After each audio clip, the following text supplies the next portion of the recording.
Brookville was the kind of town people described as quiet, predictable, and painfully ordinary. A population of 48,000, one shopping mall, 3 schools. A place where most residents knew one another's routines without even trying. And that's exactly why the disappearance of 27-year-old Emily Carson hit the town like a crack of thunder. She wasn't famous. She wasn't wealthy.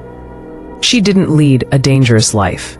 She was simply Emily, a young research assistant at the local university, known for her punctuality, her soft-spoken nature, and most of all, her consistency. So when she suddenly vanished without a trace, nothing about the investigation made sense. This is the story of what happened when Emily Carson disappeared, the clues she left behind, and the dark network she was desperately trying to escape. And it all began on a cold November morning, November 14th, 7:18 a.m. Security footage showed Emily leaving her apartment building. She wore a tan coat, a scarf wrapped neatly around her neck, and she carried a stack of folder files pressed tightly to her chest. Her roommate, Jenna Ross, later explained. She said she'd be back by 6. She said it casually, the way she always did. Nothing in her tone sounded off. Looking back, I missed something. Detective Marcus Hale, assigned as lead investigator, was struck by the simplicity of that morning. No signs of struggle. No unusual calls. Nothing to suggest Emily sensed danger. And yet, less than 12 hours later, she would vanish. Emily drove to work at the university on schedule. She scanned her ID card at the research building at 8:03 a.m. She sent 3 emails that morning. She attended a team meeting. She even grabbed lunch from her usual spot, a small corner cafe, where she ordered a turkey sandwich and jasmine tea.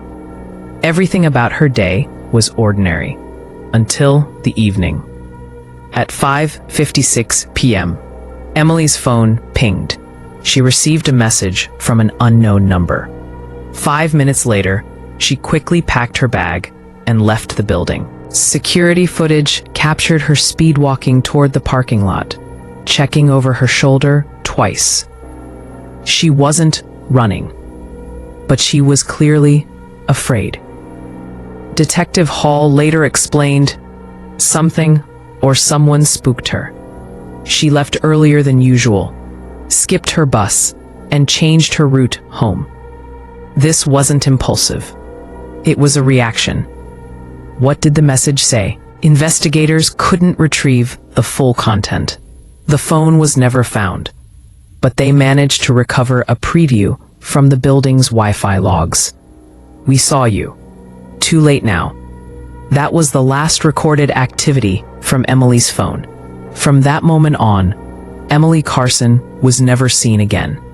When Emily didn't return home, Jenna assumed she was working late. By 10 p.m., worry turned into panic. She called, she texted, she tried reaching her coworkers.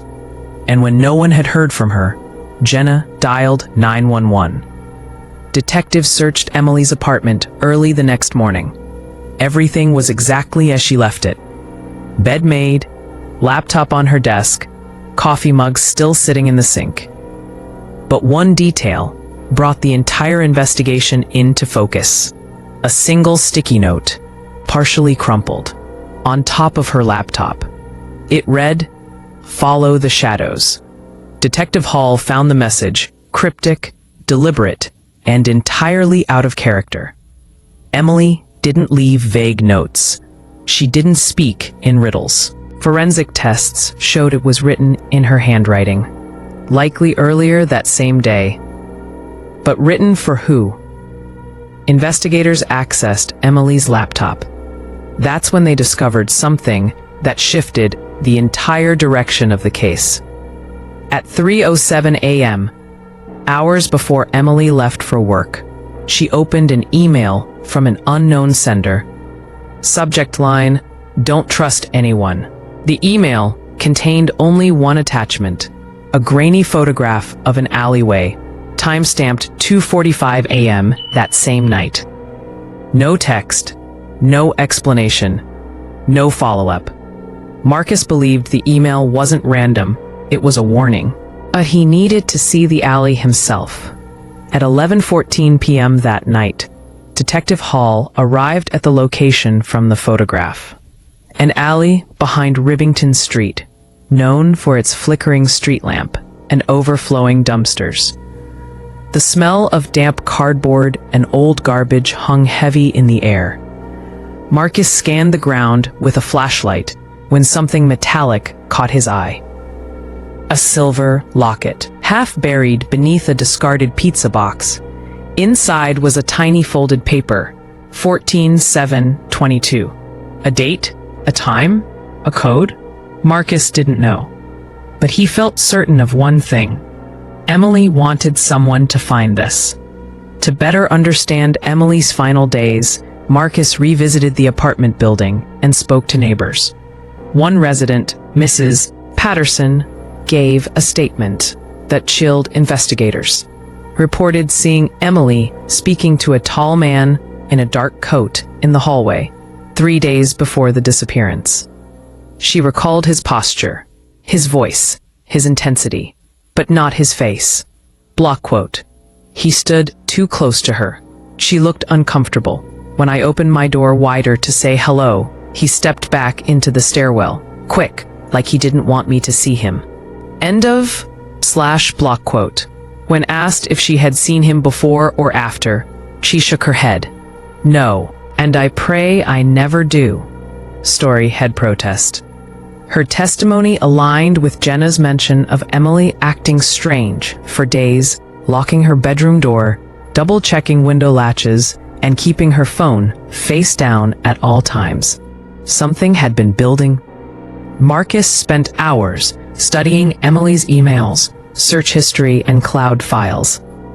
Nothing seemed unusual. No travel searches, no suspicious messages. No evidence of an affair, a threat, or a double life. But then he found something. A hidden folder on her desktop titled Shadow Project. Inside were notes she had typed over a span of 2 weeks.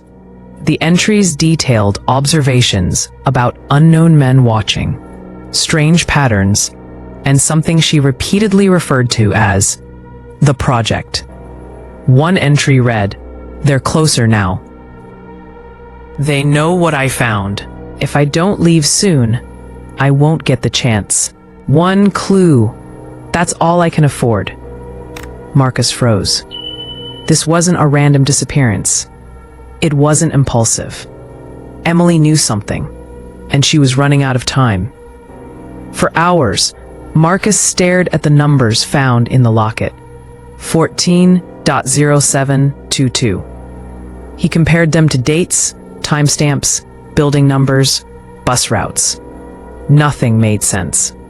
Then a chilling thought crawled into his mind. What if it wasn't a date, but a countdown? 14 days, 07 hours, 22 minutes. If that were true, what was going to happen when the countdown reached 0? Was it a meeting, a deadline, a threat? No matter what it meant, Marcus knew one thing for certain. Emily didn't leave it there by accident. Using Emily's Shadow Project notes, Marcus cross-referenced the locations she mentioned, creating a map. Nearly every place she listed, bus stops, alleyways, cafes, formed a rough triangular pattern, pointing toward the outskirts of Brookville. But one location was circled twice in Emily's notes, 1407 West End Lane.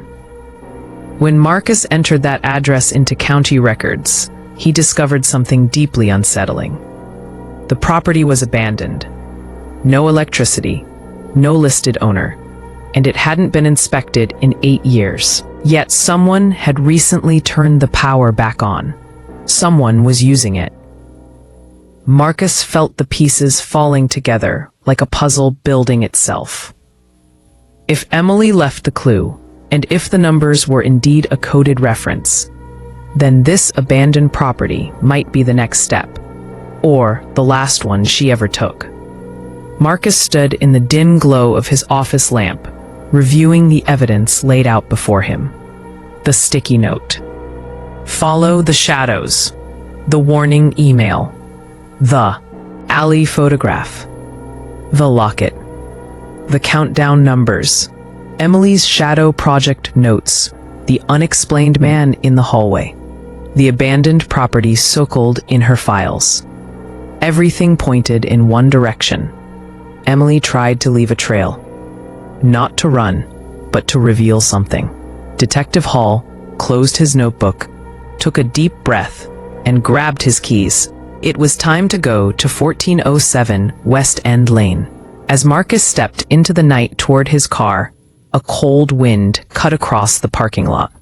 He paused. Something he couldn't explain what made him glance back at his office window. And that's when he saw it. A shadow moving in the reflection behind him. Slow, deliberate, watching him. When he spun around, the hallway was empty. Marcus tightened his jaw.